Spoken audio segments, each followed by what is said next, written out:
Ora bem, boas tardes a todos, obrigado por terem vindo, é com enorme prazer que vos vejo aqui, alunos, família, amigos, companheiros. Gostava de partilhar convosco um pouco como é que tudo isto aconteceu, mas antes de mais queria-vos apresentar, entre outras pessoas, a Esme, que foi a pessoa que se prontificou a escrever este livro que retrata um pouco a minha história pelo mundo, a minha história como fotógrafo, como ser humano, como cidadão, como pai, como vosso amigo e, no fundo, diria mesmo que é uma história de vida que eu escolhi, no fundo, viajar, mas o livro retrata bem desde a minha infância até hoje. Do meu lado direito tenho o meu amigo Hugo Andrade, diretor da RTP, uma pessoa que é um enorme pilar na minha vida, além de ser meu amigo, é meu diretor e é uma pessoa que eu gosto muito, sinceramente, por tudo o que tem sido e, portanto, por tudo o que é também. Portanto, daria aqui a palavra à Esme, antes de falar um pouco mais com vocês. No final, ou até mesmo no meio, vamos ter, portanto, troca de microfones. Se quiserem fazer alguma pergunta, com prazer que vos responderei.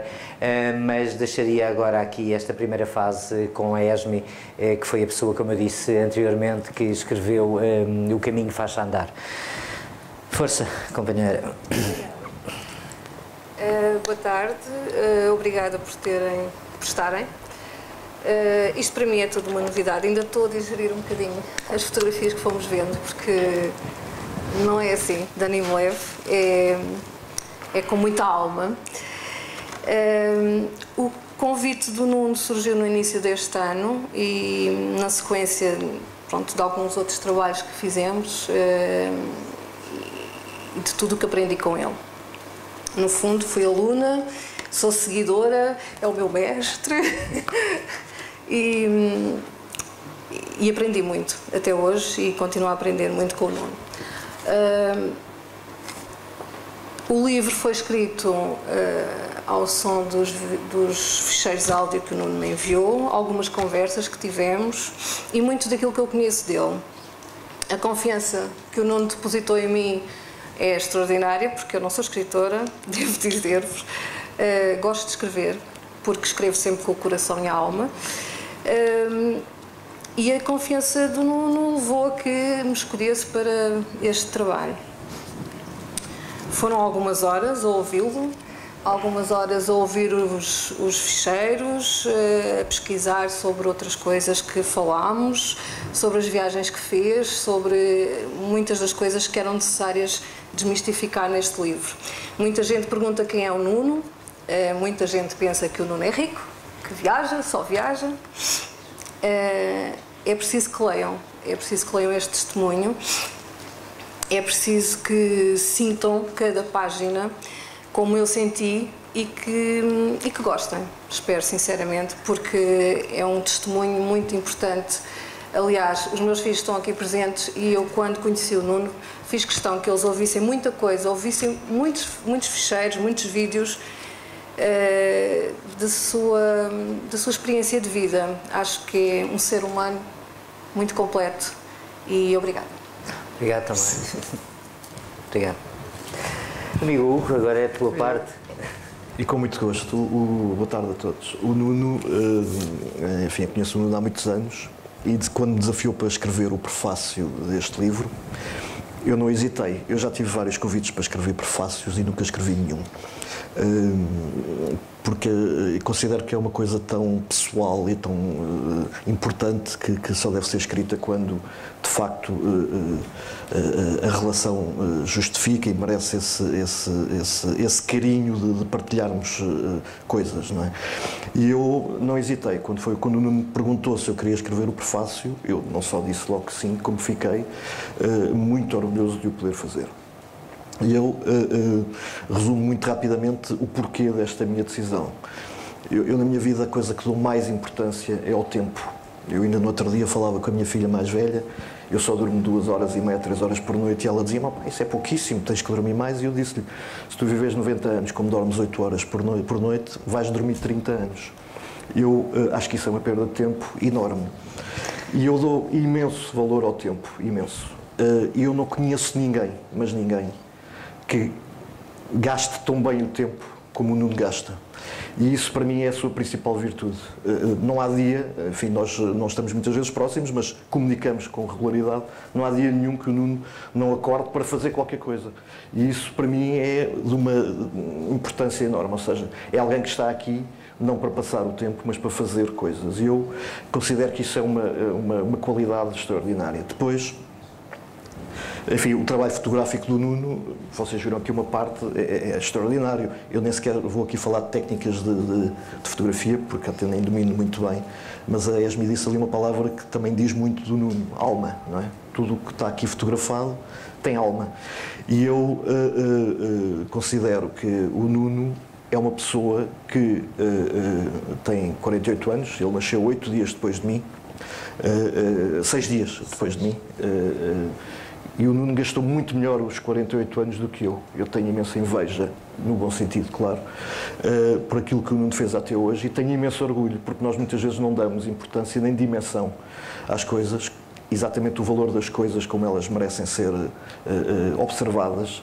E nós temos aqui uma pessoa muito próxima, e como é o Nuno que eu conheço há muitos anos, é o amigo Nuno, não é? Não sou o diretor, é o amigo Hugo e o amigo Nuno, mas de facto ele tem uma dimensão extraordinária, e eu acho que em Portugal nós não temos muita gente com esta dimensão. E portanto aceitei com muito gosto escrever este prefácio. Escrevi-o da forma mais simples possível porque é assim que eu vejo o Nuno. O Nuno é uma pessoa simples, nada rica como as pessoas imaginaram. Isso ainda dá mais valor a tudo aquilo que ele fez até hoje.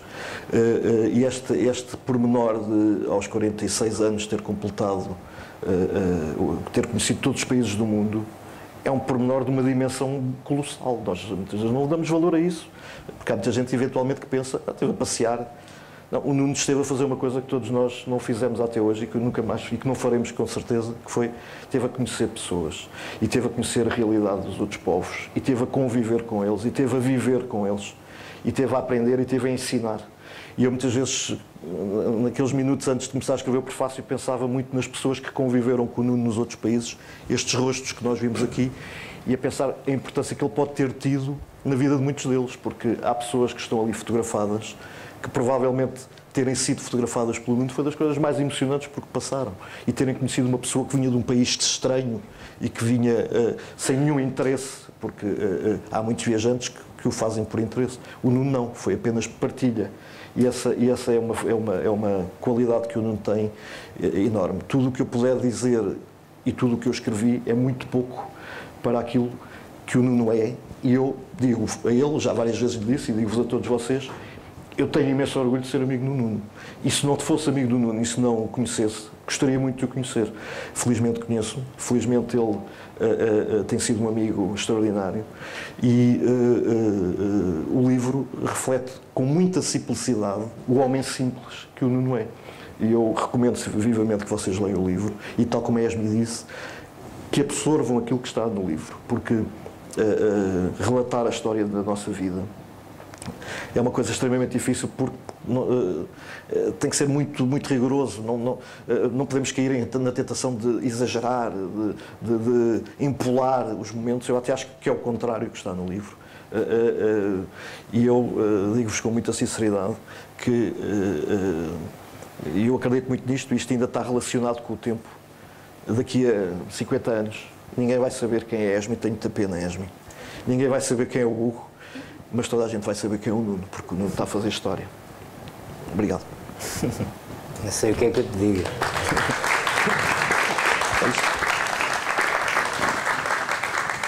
Ai. Eu já tenho o meu dia feito. Já estou feliz por isto.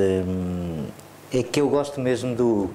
Esta é a minha pura verdade. Gosto mesmo da pessoa que ele é, da forma que ele também vive a vida, e para mim só havia 2, 3 pessoas que pudessem fazer o prefácio e optei pelo Hugo, porque é uma pessoa, não porque diz bem de mim e bonito e aquilo e o outro, mas é uma pessoa que eu gosto com amor, gosto com emoção, e temos muitas histórias juntas, e isso para mim é importante. Bem, Falando sobre o livro, falando sobre mim e sem vos querer estar aqui a roubar muito tempo, porque o tempo, como o Hugo diz, é importante.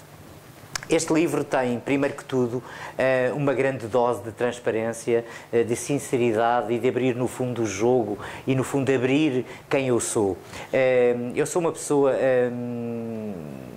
ao contrário do que muita gente pensa, sou uma pessoa humilde e sou uma pessoa simples, porque raramente eu falo sobre fotografia com os meus amigos e sobre viagem, e são das coisas talvez que eu entenda um bocadinho mais. Por vezes, quem não me conhece julga-me de uma forma muito estranha, e isso deixa-me um pouco triste, porque eu, no fundo, aquilo que eu quis fazer e aquilo que eu faço é partilhar com todos vós, no fundo, o que é este mundo das viagens. Vocês não imaginam, pelas situações que eu passei, os 5 anos que vivi na Amazónia, os 3 anos que vivi em Madagascar, passar pela Somália, pelo Chad, sei lá, tanta coisa que se passou na minha vida, que vocês ficarão agora um pouco a conhecer e a perceber um pouco quem eu sou, porque é importante partilhar com todos vós. Basicamente, este livro tem uma grande vertente pedagógica, se assim posso dizer, para que os mais novos acreditem que o caminho se faz a andar, realmente nós somos aquilo em que acreditamos. Nós temos que lutar pelos nossos objetivos, nós somos obrigados por uma sociedade extremamente competitiva a atingir targets, objetivos, e este livro tem exatamente essa grande dose para os mais novos. Eu vejo aqui nesta plateia uma grande dose de alunos meus, sabem que eu sou assim, sabem que eu procuro sempre o máximo para com eles e tudo o que eu faço sou primeiro exigente para comigo. Tenho uma enorme exigência com aquilo que eu faço. E tenho uma enorme exigência porquê? Porque nós teremos sempre que dar o nosso melhor naquilo que fazemos. Nós viemos aqui de passagem e essa passagem obriga-nos a ser felizes. Essa felicidade constrói-se com aquilo que produzimos. Nós temos que pensar que temos que produzir aquilo que gostamos para que a nossa rentabilidade seja realmente importante. Porque se nós produzimos o que não gostamos, é complicado. Por isso mesmo é que eu decidi ser fotógrafo. A fotografia, para mim, é a minha expressão, é o que me vai na alma, é aquilo que eu sinto sobre enormes situações. Eu tanto gosto de estar em Nova Iorque como gosto de viver na Amazónia, mas em cada um desses locais onde eu estou, eu tentarei sempre expressar o que eu sinto fotograficamente.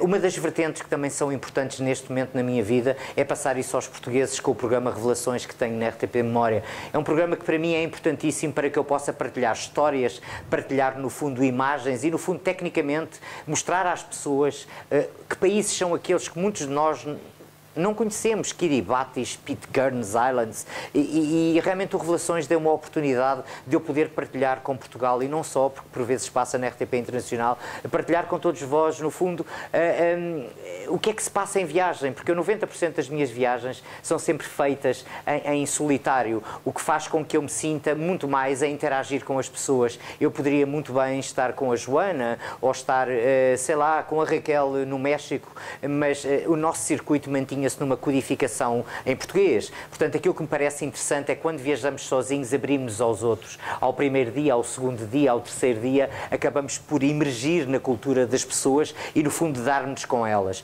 Uma das razões que as pessoas, por vezes, não entendem que eu fico sempre em hostels, além de ser barato, eu acabo de estar sempre com o português, o alemão, o chinês, o belga, e no fundo isso é que é viajar. E este livro retrata basicamente histórias como essas. Mas não pensem que isto é tudo rosas, não pensem que isto é tudo maravilhas, porque casamentos já lá vão 2.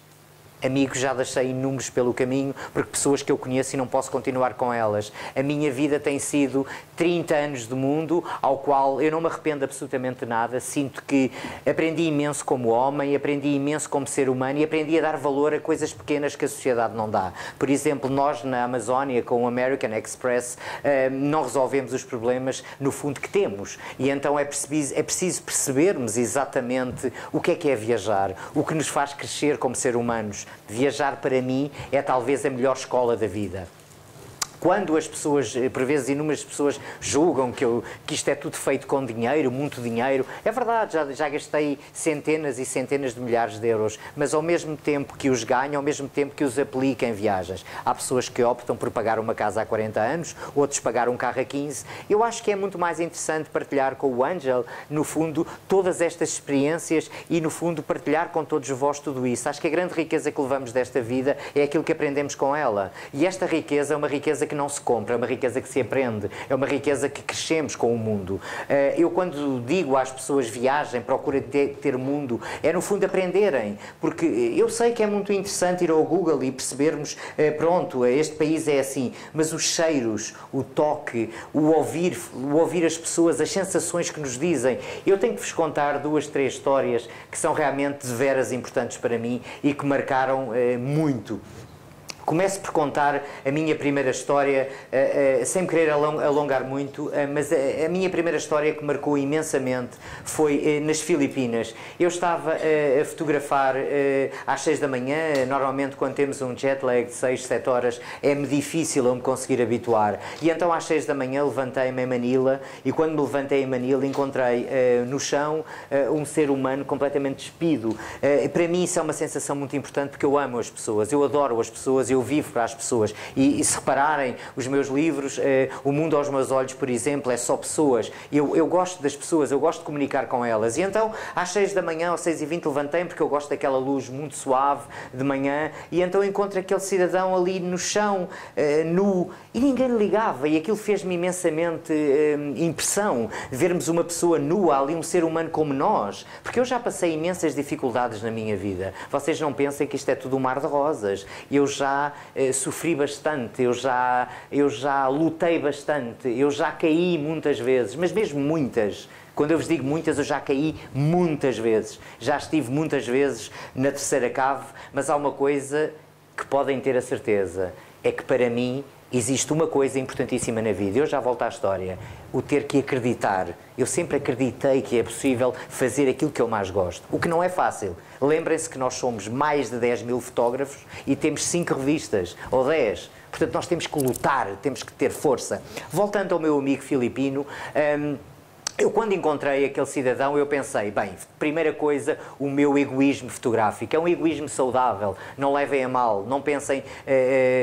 eu já estive em cenários de guerra na Sérvia em 1995, vi pessoas mortas em valas, eu sou uma pessoa sensível, mas a fotografia para mim é importante que eu registre aquele momento. E foi a primeira coisa que eu fiz, foi registrar aquele momento, fiz a minha fotografia a preto e branco, mesmo a preto e branco, depois fiz outra a cores, fiquei saciado. Depois de ficar saciado, procurei levar aquele menino, aquele senhor ao hospital. Ele ainda estava com os olhos abertos, olhou para mim, achou muito estranho, chamei o 117, acho que lá é 117 ou 114, já não me recordo, e então veio a ambulância, ficou o menino ao hospital com o senhor, fiquei lá 2 horas impaciente e preocupado, e quando cheguei a uma altura que veio um médico direito a mim e diz-me, "It's your friend", e disse, "No, it's not my friend, it's die", e custa-me perceber que eu fui a última pessoa a ter fotografado aquela pessoa. Isto não é filme, isto é real, aquilo que nós encontramos. E custou-me imenso, se calhar se eu pudesse ter ajudado 1 hora antes, fico sempre com aquilo na cabeça. Sempre, se calhar, Nuno, se deixasse de ser egoísta. Mas pronto, a vida é assim, é o nosso karma, cada um tem o seu karma. Outra das situações que marcou imensamente, muito mesmo, foi eu chegar pela 3ª vez e ter tentado chegar ao Iraque. Quando falo do Iraque, não falo, se calhar, de Paris. É um país que estava em guerra em 2009, foi muito difícil, só à 3ª tentativa consegui entrar, porque entrei de forma ilegal e nunca mais me esqueço quando parei em Al-Basra. Foi-me difícil arranjar um sítio para dormir, porque normalmente ficar em hotéis é coisa de gringo. Quero com isto dizer, são os hotéis que são atacados, portanto nós temos que viver em casa dos locais. E eu fiquei em casa de uma família muito modesta, que se prontificou prontamente a fazer-me um pãozinho muito bom, e aquilo para mim, aquele pão, valeu ouro. São estas pequenas coisas que eu dou imenso valor. Depois, com o inglês, com desenhos, com papel, ele lá me explicou e dizia-me, na altura do Saddam, nós tínhamos água, tínhamos luz, tínhamos gás, tínhamos emprego. Hoje em dia nós não temos nada. Não temos gás, não temos... E mais que tudo, ele levanta-me a roupa e mostra-me que até o seu rim teve que vender à Arábia Saudita. Ora bolas, são estas situações que eu encontro por vezes na vida e que eu encontro várias vezes e que me deixa a ser aquela criança, desde criança, que eu sou um pouco antissocial, porque eu não gosto de injustiças. Eu gostava que todos nós... Eu hoje adoraria-vos oferecer os meus livros todos a vocês e a todos os vossos amigos. Só que a sociedade hoje em dia é muito complicada, é muito competitiva e muito materialista. Isso deixa-me triste, porque nós podemos ser materialistas, porque eu sou materialista nas minhas câmaras, quero ter a melhor câmara que há, mas temos que saber onde gastamos o dinheiro, temos que saber canalizar as nossas energias, temos que saber perceber que o dinheiro não compra tudo, o dinheiro compra algumas coisas que são materiais. Portanto, procurem basicamente ter mundo, procurem viajar, procurem aprender e procurem mais que tudo crescerem com o mundo, porque eu acho que a melhor coisa que nós temos a fazer é crescer com o mundo e aprender com ele. Eu quando no fundo, decidi partilhar a minha vida no caminho que faz-se a andar, é no fundo para dar input a muita nova geração, muitos alunos que eu apanho, que por vezes não têm power. São nesses alunos que eu vou buscar a minha energia, porque são nesses alunos que eu sei que daqui a 10 anos eles manter-se-ão fiel ao mundo, à fotografia e continuam a seguir o seu caminho. Vocês não imaginam a vontade que me dá a formar pessoas. Partilhar as experiências que eu tenho. Isso para mim deixa-me feliz, porque eu gosto de ser útil. E eu ainda há coisa de 1 ou 2 anos, quando me reuni com o Hugo, lhe dizia, eu preciso de ser útil às pessoas. Eu gosto de dar. Para mim, dar é um dos maiores sentimentos que há. Quem me conhece bem sabe que não existe não. Não há ninguém nesta sala que me possa dizer que me pediu alguma coisa e que eu lhe tenha dito não. Portanto, nós temos que pensar nesta vida que temos de ter compaixão, ao contrário daquilo que muita gente em Portugal pensa que é compaixão, significa pena, não, é amor ao próximo. Nós temos... Sabem porque é que vocês gostam de viajar e porque é que eu também gosto de viajar?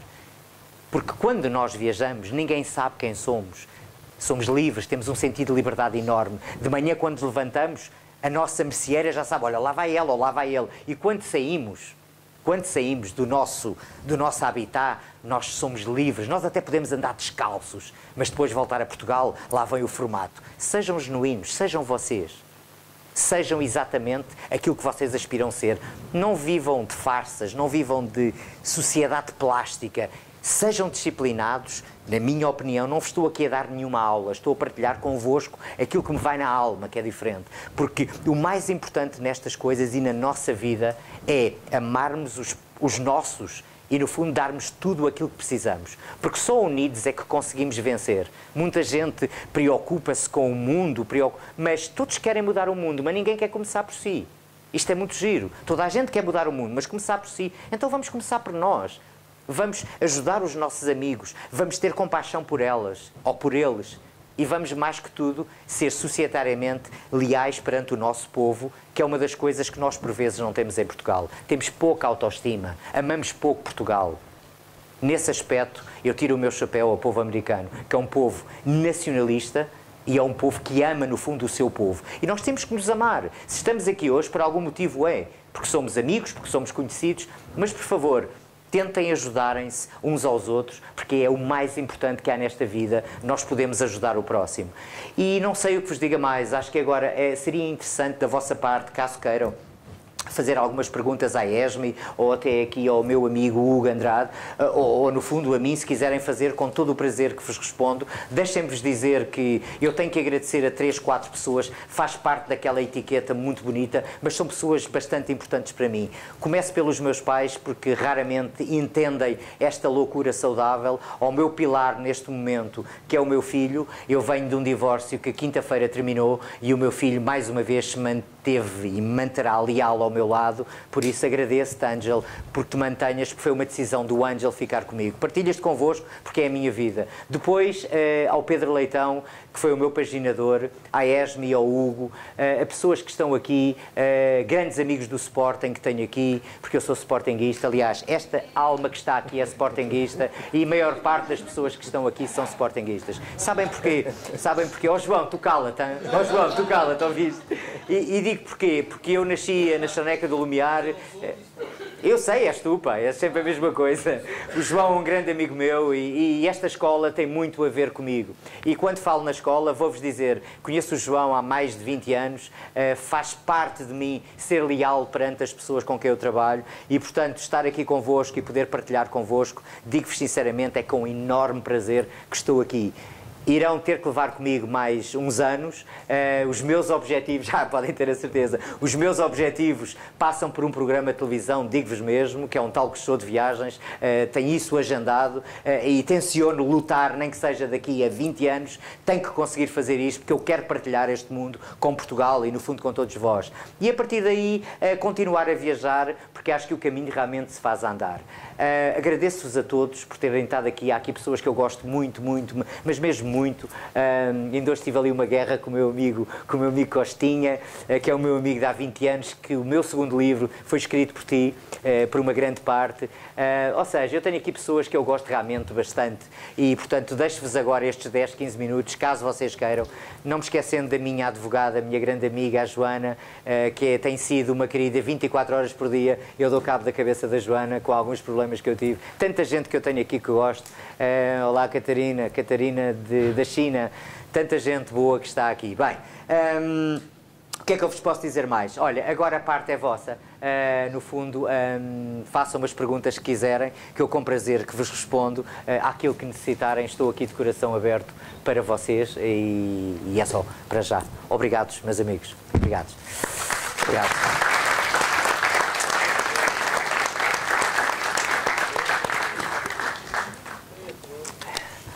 Minha mãezinha, sempre com a florzinha, não é, minha mãe? Grande. É a melhor coisa que é termos uma mãe, hein? Não se esqueçam. O pai é importante, mas a mãe é que nos carrega, não é? A mãe é sempre a mãe, é aquela pessoa que nos carrega durante imenso tempo. Bem, não querem fazer perguntas? Têm vergonha? Tenho aqui tanta gente que eu gosto. Costinha, faz lá uma pergunta, pai. És tu, João? Falta-te fotografar as cagarras para as ilhas selvagens. Ouve lá, sei lá, falta-me tanta coisa. Sabes quantos departamentos me faltam, João? 114 departamentos. Mas calma, step by step, my friend. Eu tenho 48 anos, pelo menos mais 15, eu vou lá. E digo-te uma coisa, João, até ao 5º lugar podem crer no Most Travel People que eu cá me manterei. Mas suave, tranquilo. O mais difícil, sinceramente, já está feito. Que é meter ali a bandeira portuguesa nos 10 primeiros. Somos 7 bilhões, não se esqueçam. E ter conseguido chegar ali, para mim, foi um grande sentido de orgulho. Olhar para aquele top 10 e dizer assim, está aqui, somos pequeninos, somos 10 milhões, mas temos uma coisa muito importante. Somos navegadores, somos homens de mar, temos uma cultura riquíssima, temos uma história inigualável, por isso, até que eu possa... houve outros mestres que eu aprendi, como o Fernando Megre e outros grandes viajantes, e digo-vos que cá continuarei, tranquilo. Importante é manter-me leal àquilo que eu realmente gosto e siga, não é? Costinha, faz aí uma perguntinha tu, Costinha, sem ser do carnido, senão mate. Tinha assim perguntas de microfone vai. Assim, a pergunta, já aproveitando que está aqui, portanto, a pessoa responsável da RTP, se era possível revelar alguma coisa quanto a um futuro de talk show. Ficava curioso sobre isso. Eu sei que não podem revelar nada, eu sei. E que caldeira. Não, podemos. E que caldeira. O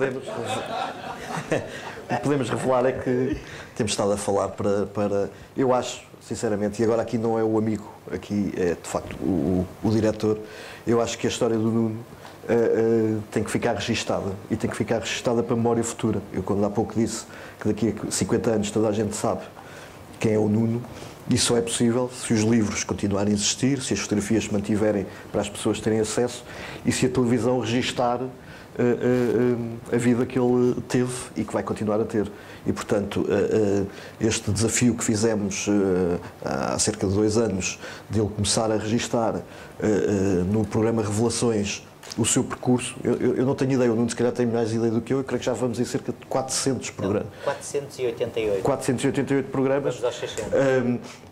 Isto é um registro que fica para sempre, não é? Aquilo que eu dizia, nós, enfim, estamos aqui de passagem, mas as coisas físicas, por muito que não gostemos delas, algumas mantêm-se, não é? Sim, E, portanto, aquilo que estamos a fazer é estamos a conversar, porque eu acho que, de facto, o Nuno agora falou aqui 5 minutos, 10 minutos, não sei, mas eu ficava aqui 1 hora a ouvi-lo, e provavelmente vocês também, e apesar de estarem um bocadinho inibidos em relação às perguntas, eu percebo perfeitamente isso, que acontece-me sempre que vou a qualquer ato mais público, ninguém pergunta nada, mas a verdade é que as pessoas têm curiosidade. E se começarmos aqui a falar com o Nuno, podemos ficar aqui dias e dias e dias. Não é ouvir histórias, porque é conhecer, é aprender e a absorver aquilo que ele aprendeu, que ele trouxe destas muitas viagens que fez. Não é um pormenor o Nuno ser... O Nuno disse aqui uma coisa que é muito relevante, somos 7 bilhões de pessoas no mundo. Ele é o número 7, se não me engano, o número 8. Não consegui, infelizmente. Número 8 neste momento. Eu acho que isso pouco importa. Quer dizer, enfim, estar ali, não é a bandeira, para mim é estar ali o nome do Nuno Lobito no meio de 7 bilhões de pessoas.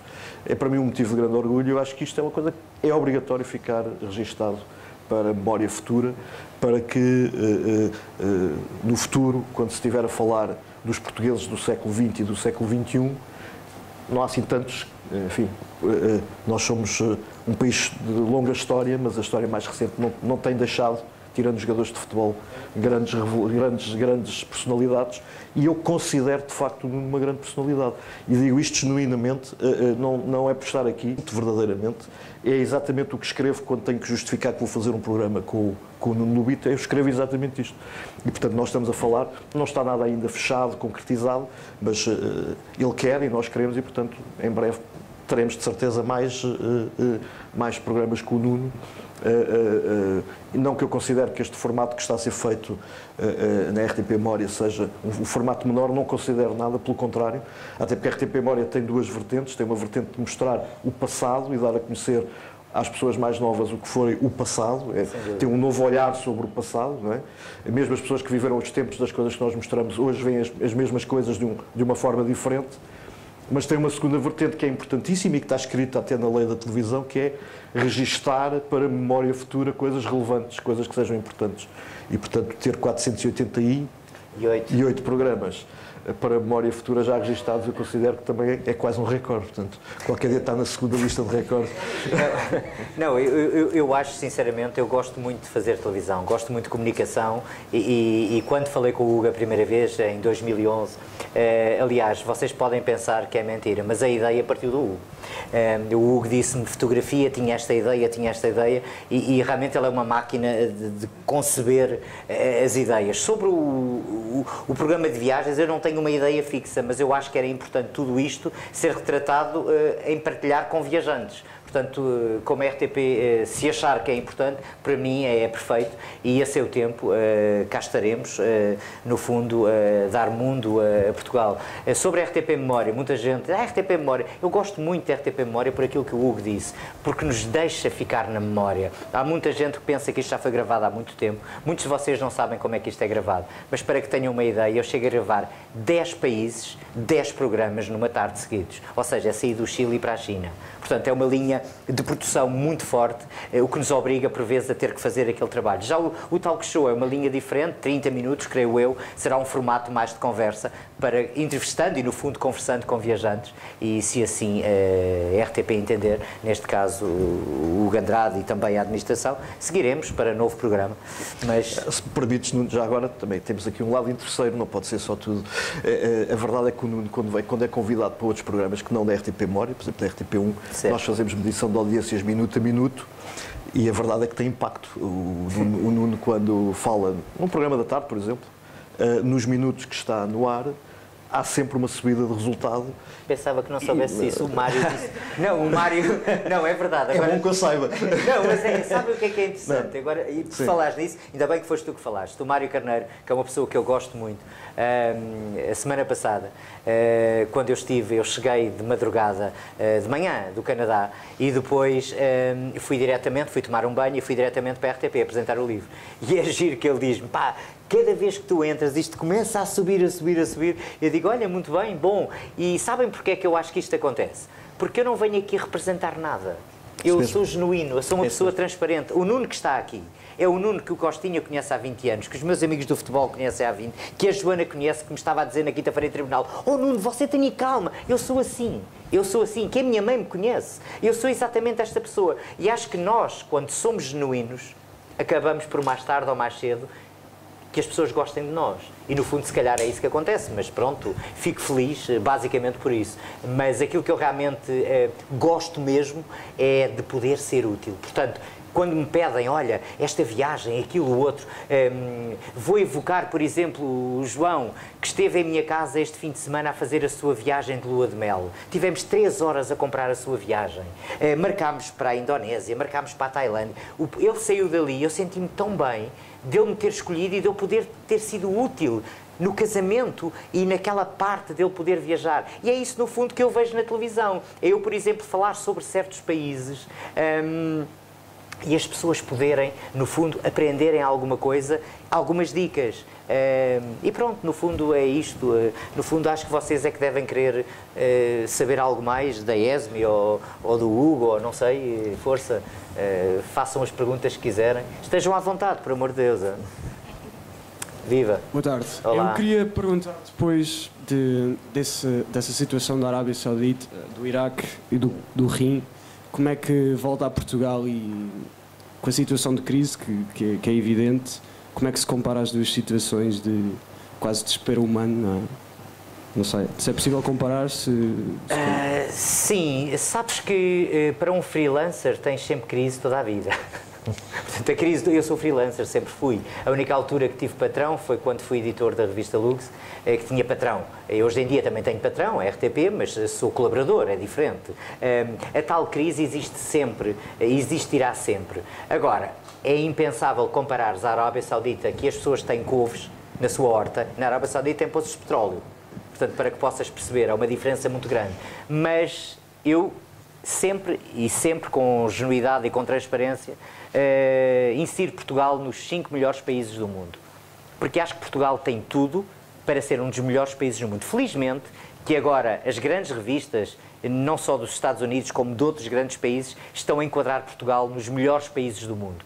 Nós temos imensa segurança, temos excelente gastronomia, temos um clima de 10 meses invejável, temos um povo hospitaleiro fantástico, temos 400 ou 500 quilómetros de costa. Eu que conheço o mundo, digo-vos, poucos países são tão bons como Portugal. A Arábia Saudita talvez economicamente seja um país interessante, mas peca por vezes nos direitos humanos. Para que saibas, a tua amiga, a tua namorada não podia conduzir. Mas são um bom povo. São de uma linha sunita, ao qual não é a minha linha muçulmana. Eu sou mais xiita.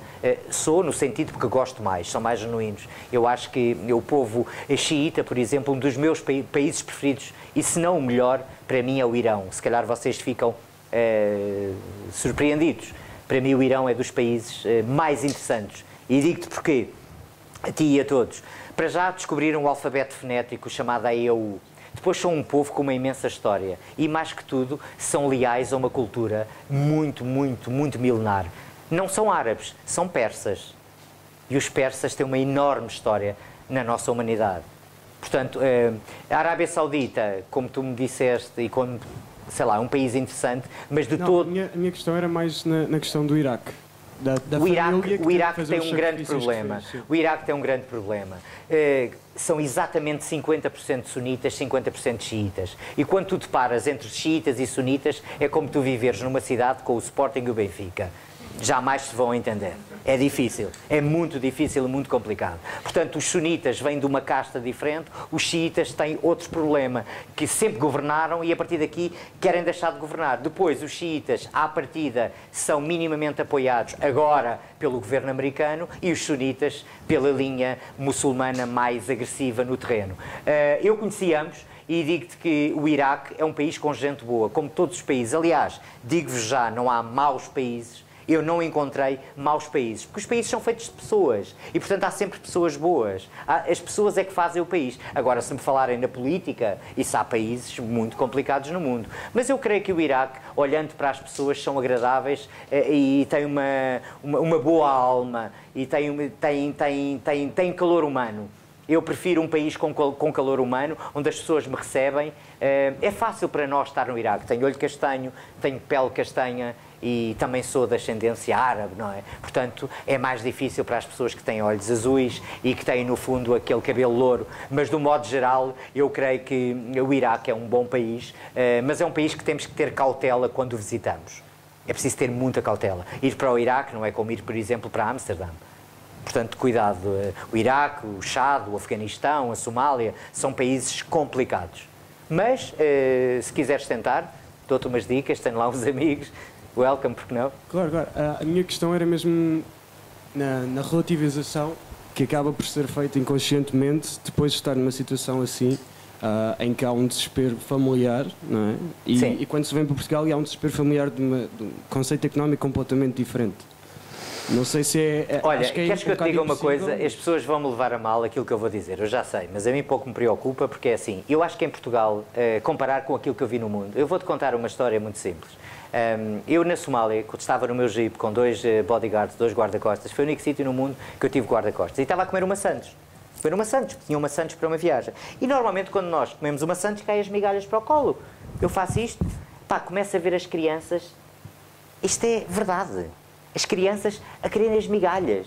Portanto, quando dizemos que em Portugal há crise, por amor de Deus, eu acredito que hajam famílias que sofram, mas com aquilo que eu já vi, pessoas a morrer à fome, que nem um grão de arroz têm, por amor de Deus, acho que há que ver o mundo numa linha global. Eu sei que nós passamos dificuldades, eu sei que o nosso povo, mais uma vez, mostrou que era herói, mais uma vez mostrou que era forte, porque nós conseguimos pagar tudo aquilo àqueles senhores e conseguimos lutar.